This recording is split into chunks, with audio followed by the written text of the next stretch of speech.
The trees stood silent in the amber dusk, their shadows stretching long across the cracked concrete of Lakeside Park.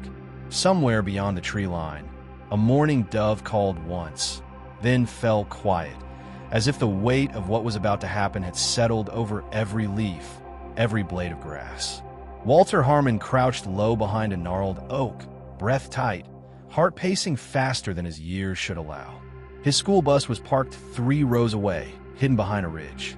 From here, he could see the old maintenance shed, its paint peeling, its windows clouded with years of dust and secrets. And inside, he could see her, Rory, 14, too quiet for her age, too pale, always hugging her backpack like it was the only thing she owned that made her feel safe. She was crouched against the shed wall, knees drawn to her chest, crying. Her long brown hair was tangled around her face, her arms locked tight across her stomach. Surrounding her were 4 men, one of them, Greg Whitmore, looming above her with a twisted look that turned Walter's stomach. His voice filtered faintly through the shed walls, muffled but unmistakably threatening. "You know what happens if you don't cooperate," Greg said. Rory shook her head silently, the fear in her movements more eloquent than any scream. Walter clenched his fists, eyes scanning for the flashing lights that still hadn't arrived. Behind him, footsteps. He spun, heart jumping. 2 joggers, both in their late 30s, now standing still as statues, peering at him, then past him toward the shed. "What are you doing?" the taller one whispered. Walter didn't look away from the window. "There's a girl in there. She's in trouble. I've called the police. They're on their way." The shorter man stepped forward, squinting through the grimy glass. "Jesus," he murmured. "We can't wait. They're not just talking." Rory's muffled voice cracked through the stillness. "Please don't make me." That was it. The joggers didn't need another word. They stepped forward, bold now, hearts thudding with urgency, and pounded on the shed door. "Hey, open up in there." Silence fell inside. The men froze. "Then help. Please help me."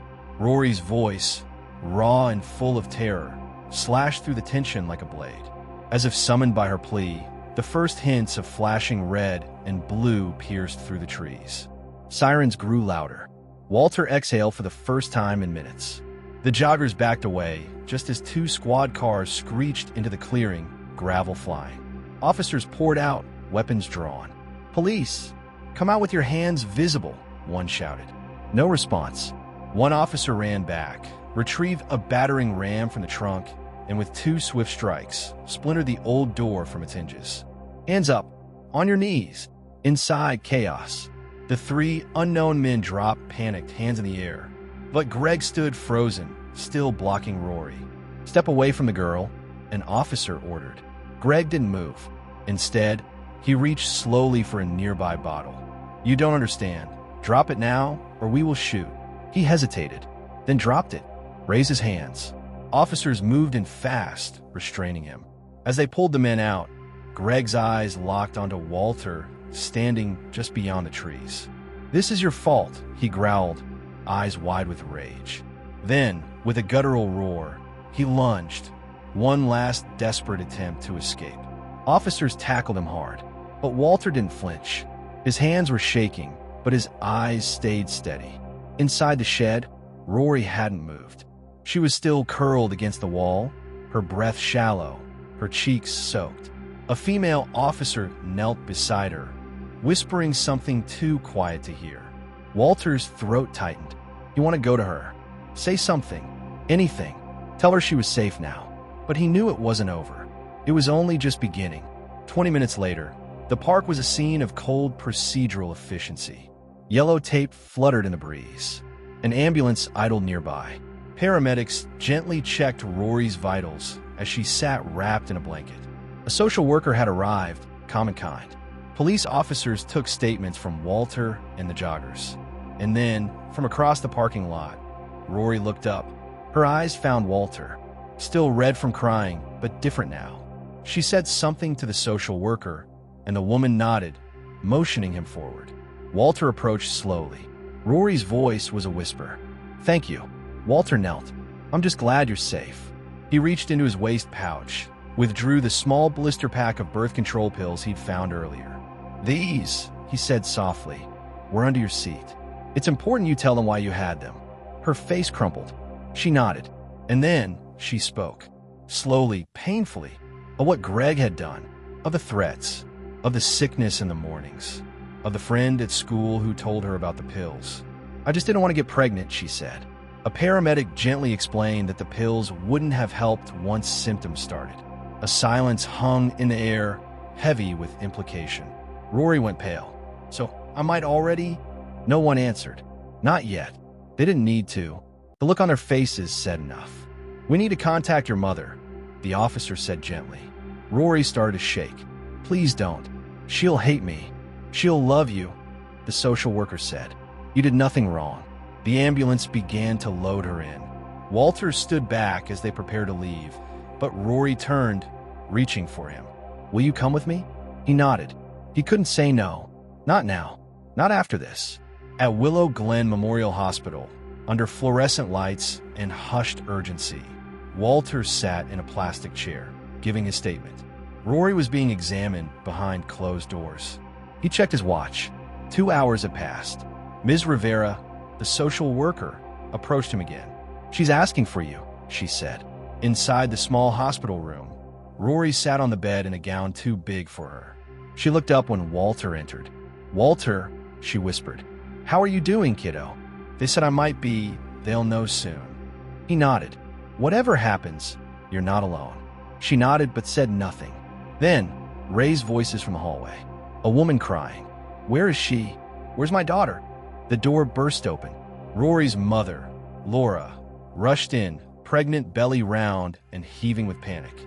Behind her, a silver-haired woman with fury etched into her face. "Oh my God," Laura gasped, falling to her knees at her daughter's bedside. "What happened to you?" Rory clung to her mother and sobbed. "They hurt me, Mom." Laura's face twisted in horror. The doctor entered. "Mrs. Carson, your daughter is pregnant. Just over 1 week." Silence. Then screams. Tears. Denial. And just as Walter stepped back to give them space, the grandmother turned toward the doctor. "She's not keeping it. She can't. Not as child. It's not that simple," the doctor said carefully. "There are risks and laws." And suddenly from outside the door, a nurse appeared. "Dr. Chun, Laura's water just broke. She's going into labor. Now." Everything stopped. Rory looked up in terror. "Mom!" Laura gasped, clutching her stomach. The grandmother ran to her. The nurse called for help. Walter stepped into the hallway as chaos erupted behind him. Another baby. Another crisis. Another line that couldn't be uncrossed. But what no one knew, not yet, was that this was just the beginning. Rory wasn't the only girl Greg had hurt, and Walter was about to uncover something buried deeper than anyone could have imagined. The corridors of Willow Glen Memorial pulsed with urgency as nurses pushed Laura's wheelchair past stunned onlookers, her cries echoing down the sterile hallway while Rory clutched a hospital blanket tighter around her, eyes wide. Frozen in the quiet wreckage of the room her mother had just been wheeled out of, Walter stood in the corner, one hand resting on the back of a hospital chair, helpless to stop the slow unraveling of a family caught between trauma and life's cruel continuation.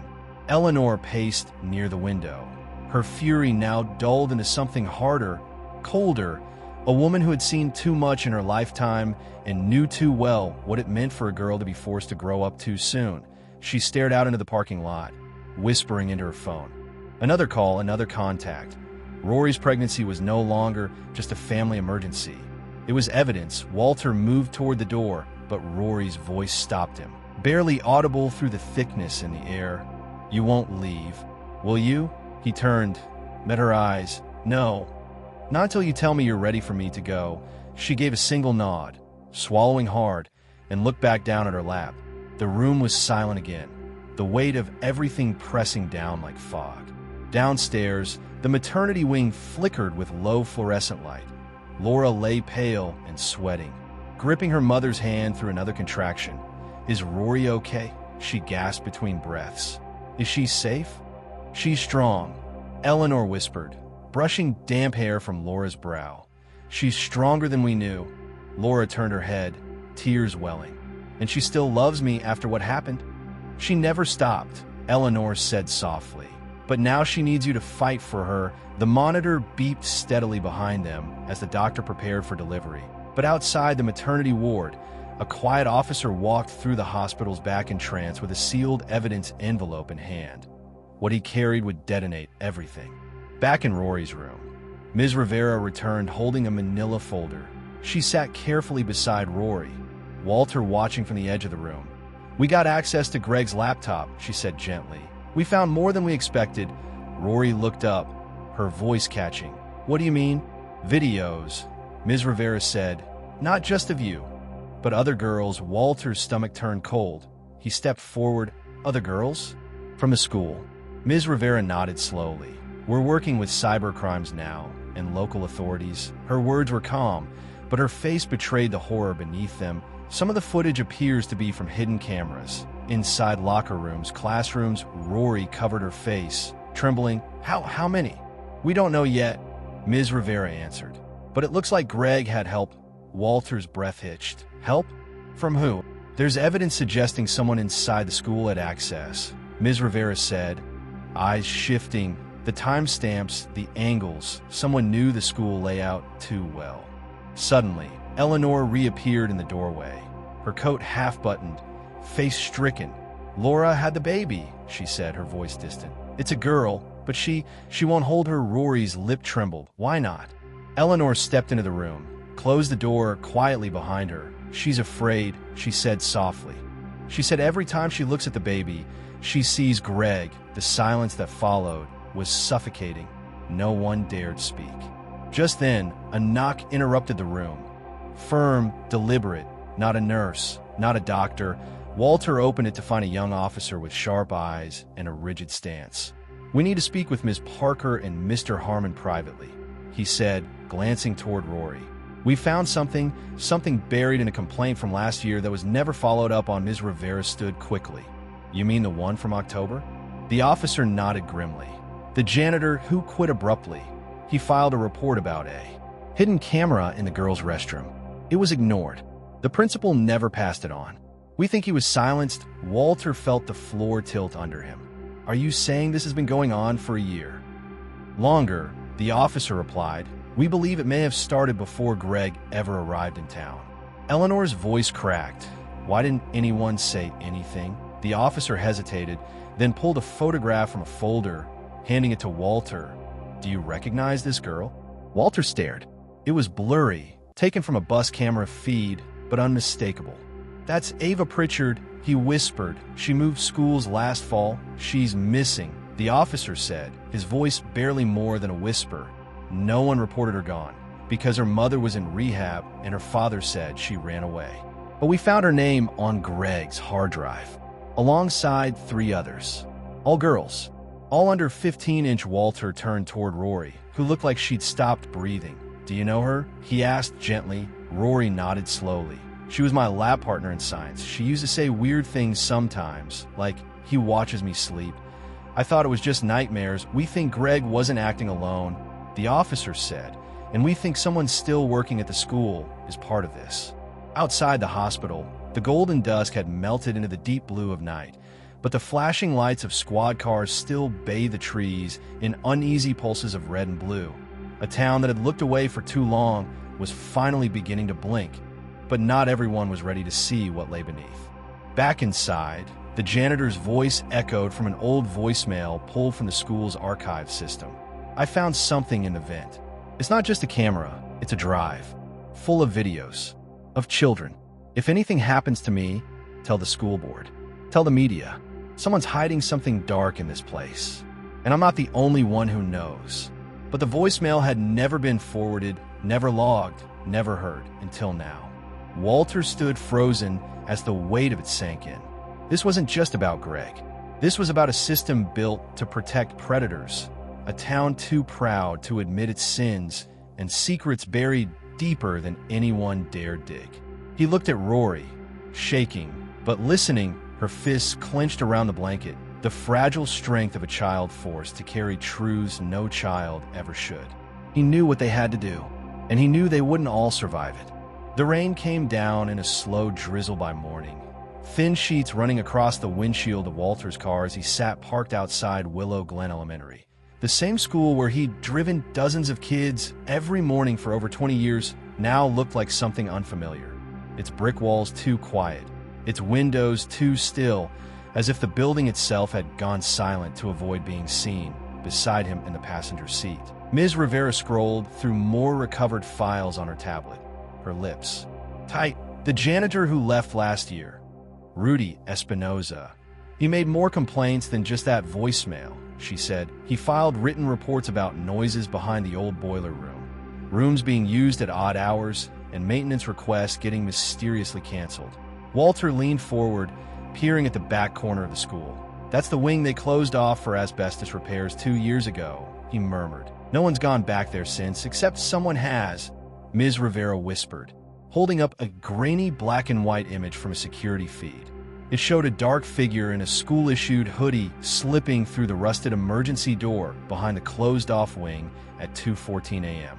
By noon, an emergency search warrant was approved, and Walter stood with a small group of investigators near the rusted door. Its paint flaking off in strips like old skin, Officer Lambert handed Walter a flashlight. "You're with us. You know this building better than any of us." Walter nodded, suppressing the tremble in his fingers as the metal door groaned open. The air inside was thick with dust and decay. A hallway stretched out before them, long, narrow, and suffocatingly dark, the scent of mildew and forgotten things hit like a wall. They moved slowly past old classrooms filled with cobweb desks, broken projectors, and torn bulletin boards, each step echoing like a warning in the silence.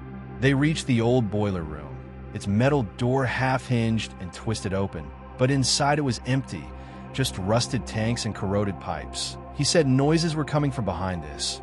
Ms. Rivera said, pointing to a bricked-over section of the back wall. "You see how the brick's a different color here?" Walter ran his hand along the edge. Something felt wrong. Too smooth, too deliberate. He grabbed a wrench from a nearby maintenance cart and tapped along the wall. The hollow ring confirmed what they feared. There was a hidden chamber on the other side.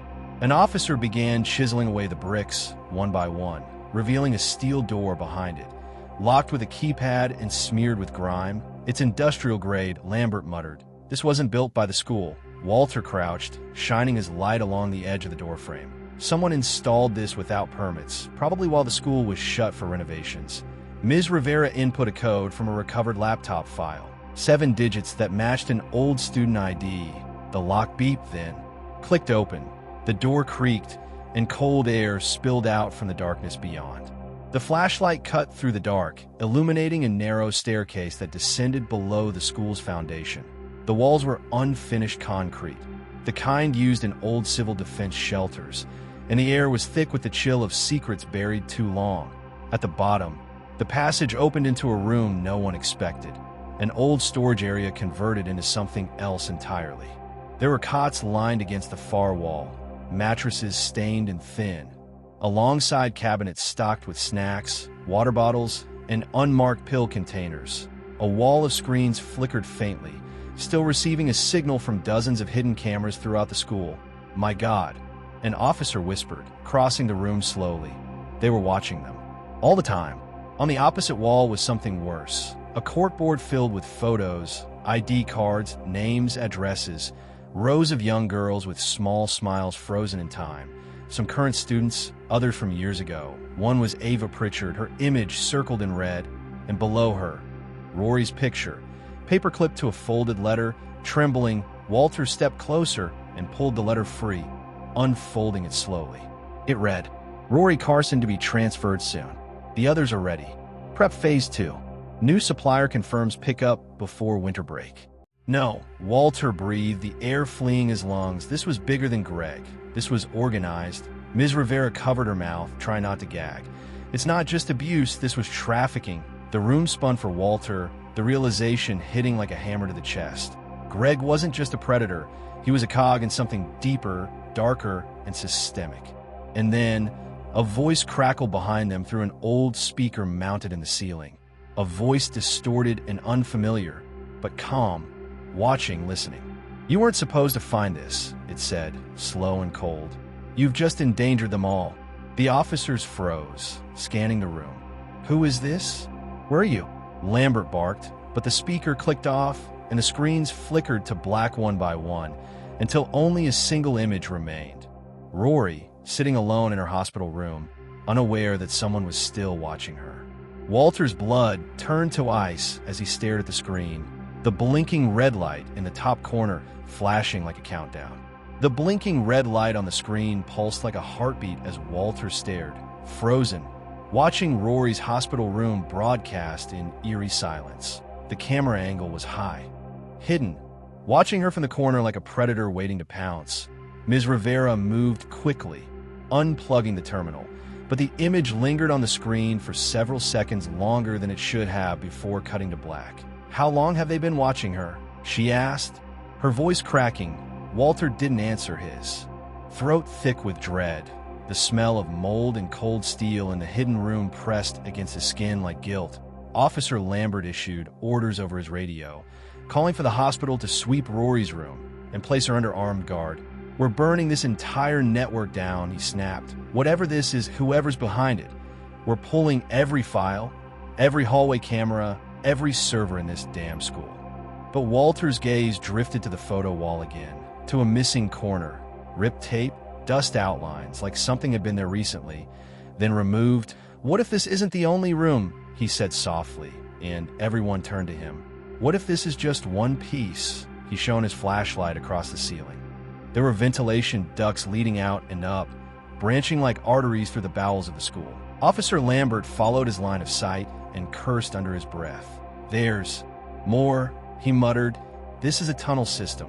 An emergency maintenance map was pulled from a locked cabinet upstairs, and when laid flat, it showed exactly what they feared: hidden crawl spaces, and used basements and sealed substructures that hadn't been documented in years. Ms. Rivera ran her finger along one corridor that curved under the west wing, her hand stopping on a wide rectangular space beneath the old gymnasium. "What's this?" she asked, pointing. Lambert squinted.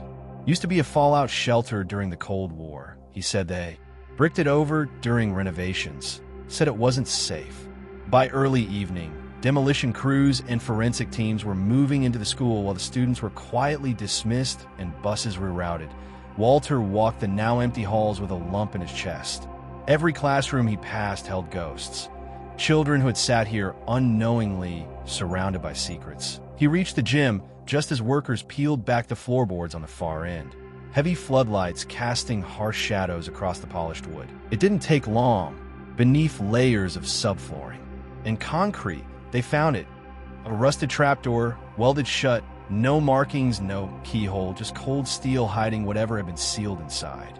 "Someone really didn't want this opened," one of the workers muttered. Sparks flew as they began cutting the seal, the sound shrieking through the gym like a warning. Walter stepped back, the scent of scorched metal and wet earth rising up like something exhaled from the dark.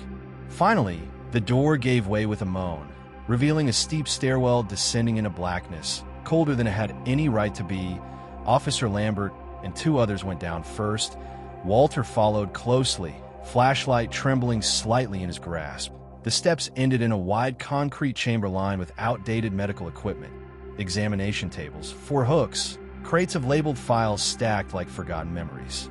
Ms. Rivera gasped when she saw the logos on the old equipment, decades-old child welfare insignias from a program that had supposedly been disbanded in the 1990s. "This was a government-funded juvenile research facility," she said, voice shaking. "They weren't just trafficking, they were experimenting." They moved deeper into the chamber where the walls bore old charts, growth rates, behavioral assessments, medical interventions. Children cataloged by ID numbers, not names. Photos clipped to faded pages showing pale faces, some smiling faintly, others slack-eyed and bruised. Walter found a folder marked Subject C-17, and when he opened it, his breath caught in his throat. Rory's face stared up at him, younger, maybe age 6, in a photo he'd never seen before. This can't be," he stammered. Rory didn't even start attending this school until 2 years ago. Ms. Rivera pulled another file, Subject C-15. "Ava Pritchard, they've been tracking these children since birth," she whispered. "This isn't random. They were selected. Suddenly, the lights flickered and died, plunging the chamber into blackness. The radios crackled with static, then silence. A deep mechanical hum began to rise from the far end of the room, and a metal grate slid open in the darkness, revealing a corridor lined with red emergency lights and walls covered in peeling lead paint. Someone had activated it remotely. Someone who knew they were inside. Officer Lambert drew his weapon and nodded. "Stay behind me," he said, but Walter had already moved ahead, driven by something deeper than fear, a need to understand how far this had gone and how many more children were buried in silence. They walked for what felt like forever, the corridor dipping lower, curving until it opened into a dome-shaped room with a single steel pod in the center. No windows, no markings, just a red digital countdown glowing faintly on its side. Walter approached, heart hammering as the timer ticked down from 00:08, 00:07, 00:06. He shouted, "Everyone out!" They ran, feet slamming against the concrete, the stairwell feeling miles away as the timer approached 00:01. Then the screen didn't explode. It blinked, then flickered. Then a video feed appeared, grainy, black and white, showing a hospital nursery, and inside, a woman rocking a newborn wrapped in a blue blanket. Ms. Rivera stared, confused, then gasped. "That's Laura Carson," she whispered. "That's Rory's mom. And that's the new baby."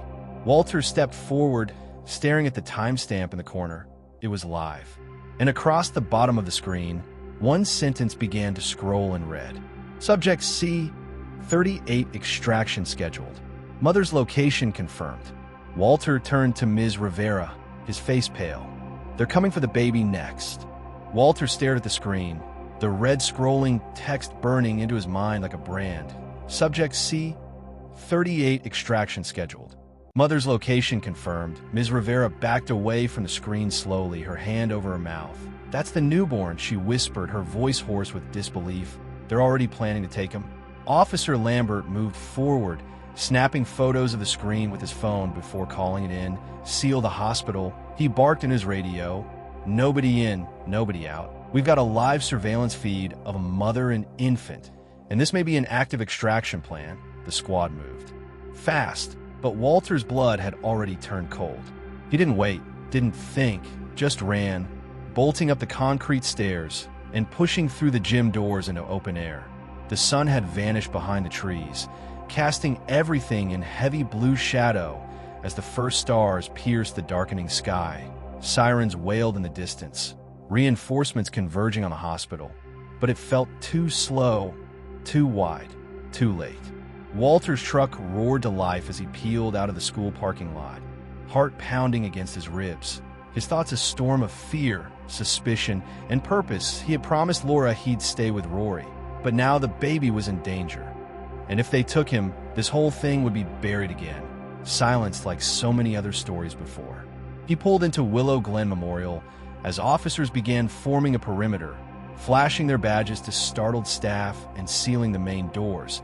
Ms. Rivera arrived seconds later in a squad car, coordinating with the hospital director. "Where's Laura?" Walter asked. "Where's the baby?" Labor went fast, Ms. Rivera said breathlessly. "She delivered just after we left the school. Baby's stable in the neonatal unit. Laura's in recovery." But Walter wasn't reassured. Not yet, because something in the back of his mind still nagged. They were watching from the inside, and that meant someone on staff, had been feeding them live information, security cameras. He said, turning to the director, "Can you pull the feed from the maternity wing? Last 2 hours?" The director hesitated, nervous, but nodded and led them down to the operations room. The footage played on multiple screens, the maternity floor calm and clinical. Nurses walking in and out of rooms, Laura resting in her suite, the newborn swaddled in blue behind a glass partition in the NICU. Walter leaned in, watching closely, when something caught his eye. At 4:47 p.m., a nurse in lavender scrubs walked into the NICU, holding a clipboard. She wasn't scheduled. Ms. Rivera checked the roster and frowned. "There's no nurse hall on duty," she said. "No one by that name works here." Walter leaned closer as the nurse on screen leaned over the infant's incubator and, without touching him, placed a small white sticker on the ID band around his ankle. "What's that?" Walter asked. The technician zoomed in and froze the frame. The sticker was blank to the naked eye, but in the corner of the image in infrared mode, a glowing symbol flickered faintly. Ms. Rivera gasped. "That's the same insignia from the files under the school," she whispered. "They've tagged the baby, marked him for tracking or extraction." The room erupted into motion. Lambert barking new orders. Officers dispatched to sweep the hospital again. Walter was already running toward the NICU, taking stairs 2 at a time, heart thundering in his ears. Outside the glass nursery window, a kind-faced nurse sat rocking the baby gently. Oblivious to what was unfolding, he burst through the doors as the Real Nurse Jenkins arrived from the opposite hall, eyes wide. "What's going on?" Walter pointed at the baby. "He's been tagged. We need to move now." The nurse didn't question it, just followed orders, gently lifting the infant and carrying him into a secure isolation room where officers immediately locked it down. Laura was still sedated, unaware, Eleanor pacing outside her door while died. "What happened?" she demanded. "Why are there police outside my daughter's room?" Ms. Rivera arrived behind Walter and pulled Eleanor aside, explaining quickly, quietly, as Walter stood by the window of the isolation unit, watching the tiny child squirm, oblivious to the network of shadows closing in around him. For a moment, the weight of it all threatened to collapse Walter's chest, the full reality of what he had stepped into, a decades-old pipeline of children marked and monitored by predators who wore badges, held degrees, operated schools, and ran hospitals. Then the power flickered. The hallway lights dimmed for half a second. Monitors blinked, and backup systems clicked on with an unnatural lag. From down the corridor, a nurse screamed. Walter sprinted toward the sound, finding a side hallway near the loading dock shrouded in darkness. One of the guards had been knocked unconscious beside an emergency exit propped open with a clipboard. The door swung slowly on its hinges, cool night air blowing in. "They're here," Walter whispered. The guard on the ground stirred slightly, blood trickling from a wound on his temple. Ms. Rivera checked his pulse. Alive, but barely. Walter turned to Lambert, who had just arrived, his gun drawn. "They're not going to stop," Walter said. "They'll come again. They'll keep coming until they erase every witness, every record." Lambert nodded grimly. "We'll keep him under protection. Nobody gets near that baby without passing through 3 armed checkpoints," he said. "And tomorrow morning, I'm calling the feds. We're going over this town's head." Walter stood at the edge of the doorway, staring out into the shadows beyond the exit, the wind whispering through the leaves, 1,000 secrets rustling in the trees. But even as the hospital fell quiet again, a cell phone buzzed in the darkness, hidden under the nurse's station in the NICU, its screen lighting up with a text from an unknown number. The morning after the arrests, the halls of Willow Glen Elementary were unnaturally quiet. Teachers whispered in corners. Students avoided eye contact. The town had been shaken, not just by the headlines, but by the slow realization that something so vile had hidden beneath the surface for so long. Principal Daniels had been suspended pending investigation, and Walter Harmon, who had once felt invisible in his bus driver uniform, was suddenly the name on every parent's lips. Walter stood near the faculty lounge, a cup of burnt coffee in his hand, waiting. He was here at the request of Ms. Rivera, the social worker, who wanted him to meet with the school board representatives. Behind closed doors, decisions were being made about the school's future and whether the silence of some adults had crossed into criminal negligence. Down the hall, a familiar voice called, "Mr. Harmon?" It was Rory. She walked slowly toward him, flanked by her mother and grandmother. She wore jeans and a hoodie now, no longer the oversized school uniform she'd hidden inside. Her eyes were tired, but there was something different in her face. Clarity, a growing strength. Walter smiled gently. "Hey, kiddo, I wanted to give you something," Rory said, reaching into her backpack. She pulled out a folded note. Thick paper, shaky handwriting. Walter took it, heart tightening as he read. "Thank you for seeing me when nobody else did." Underneath, a crude sketch of a candle lighting another candle. More light. Laura, Rory's mother, stepped forward, her eyes filled with gratitude. We're transferring Rory to a new school, somewhere far from here, a fresh start. But before we leave, we just wanted to thank you one last time." Walter nodded, his voice catching. "You don't need to thank me. Just keep healing." But as the family turned to leave, Ms. Rivera approached quickly from the stairwell. Her face was tight, pale. "There's something you should know," she said, pulling Walter aside. "One of the men arrested, Greg's associate, just confessed to more. He says this wasn't the first time Greg did this. There's a second child, a boy." Walter blinked. "What boy?" "We don't know his name, only that he attended Willow Glen years ago. The man said they tested their loyalty on him before they moved on to Rory." Walter's throat went dry. He thought of the boy from last winter, the one who had come onto the bus with a swollen lip and haunted eyes, the one no one had asked about. "I think I might know who you're talking about." Rivera looked at him, brows furrowing. "We need to find him, Walter, because if this happened before, the town might have more to answer for than just Rory's case." Walter stared down the hallway, where the school trophy case gleamed beneath dusty lights. A gold plaque read, "For upstanding service to the community, Principal Terrence Daniels, 2017. And just beside it, half hidden in a class photo, was a face Walter recognized. Bruised, forgotten. The face in the photo wasn't hard to trace. His name was Jamie Marlowe. He had disappeared from Willow Glen mid-semester 3 years ago. No records, no explanations, just a whispered rumor that his family had moved away, but they hadn't. With Rivera's help, Walter tracked down a shelter counselor in a neighboring county who remembered the boy. Said he'd been dropped off late one night by a woman who refused to give her name. He'd stayed for 6 months, then left again. No contact since. It took 3 more weeks and the cooperation of the state's Child Services Department, but they finally found him in a youth correctional facility 2 towns over. Jamie had been arrested for petty theft, possession of marijuana, and assault on a teacher. He was 16 now, hardened, distrustful. But when Walter visited, Jamie's eyes widened. "You're the bus driver," he said. "You gave me tissues that day." Walter sat quietly. "I remember. You were bleeding." Jamie stared at the floor. Nobody else noticed. "I'm noticing now," Walter said. They spoke for an hour. Jamie didn't cry. He didn't admit anything. But when Rivera explained that the man who hurt him had finally been arrested, the boy's shoulders dropped just slightly. A breath exhaled, maybe the first honest one in years. The case grew from there. Jamie agreed to testify. More children came forward, older now, scattered across the state. A sick network unraveling like the threads of a buried secret. What began with one girl's quiet cry had exploded into a reckoning the town could no longer ignore. Walter sat in the courtroom the day Greg Whitmore was sentenced. The room was packed, teachers, parents, reporters. The judge's voice echoed through the chambers.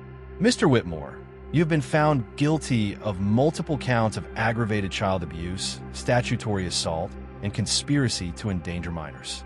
You are hereby sentenced to life in prison without the possibility of parole." As the gavel fell, Walter looked to Rory, sitting beside her mother. She held Jamie's hand. Neither smiled, but there was peace. Afterward, outside the courthouse, Principal Daniels was led away in handcuffs. Not for abuse, but for willful obstruction of mandated reporting laws. He had known. Emails were recovered. Notes, meetings ignored. The town would take time to heal. In the months that followed, Walter received a plaque of his own. It sat unused in a drawer in his home, next to a stack of thank you notes from families he'd never met. He didn't need the praise. What he did need was the reminder. Sometimes it takes just one person to speak when others stay silent. On the last day of school, Walter pulled up to the bus stop at 7:12 a.m. Rory stood there waiting. She climbed aboard and handed him a small candle in a glass jar. "I lit this from yours," she said. Walter smiled, gently setting it beside his gear shift. The light flickered softly against the dawn, and behind them, the town began to wake.